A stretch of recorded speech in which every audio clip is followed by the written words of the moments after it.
അല്ലമ്മേ, അച്ഛൻ നമ്മളെയും കൂട്ടി അമ്പലത്തിൽ പോവേ. ഇതെന്തു പറ്റി?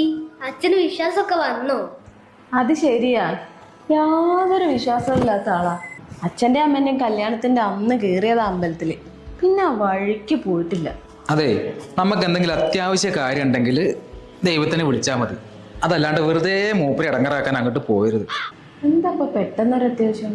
എൻ്റെ കൂട്ടുകാരല്ലേ ഷിബു, ഓൻ ആക്സിഡൻ്റ് ആയിട്ട് ഹോസ്പിറ്റലിലാണ് ഉള്ളത്. ഇതുവരെ ബോധം തെളിഞ്ഞിട്ടില്ല.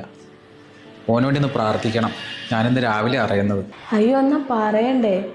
അല്ല, നിങ്ങൾക്ക് ഇത്രയും വലിയ മനസ്സൊക്കെ ഉണ്ടേനി? ഇതിലെന്തോ ഒരു ഉടായ്പുണ്ട്.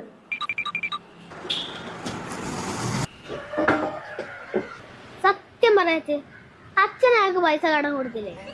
അയാൾക്ക് ബോധം വന്നല്ല അച്ഛന്റെ പൈസ തിരിച്ചു കിട്ടുള്ളൂ. അതല്ലേ സത്യം? ആ, കൊടുത്തിന് 25,000. അല്ല, നിനക്കതെങ്ങനെ മനസ്സിലായേ? അച്ഛൻ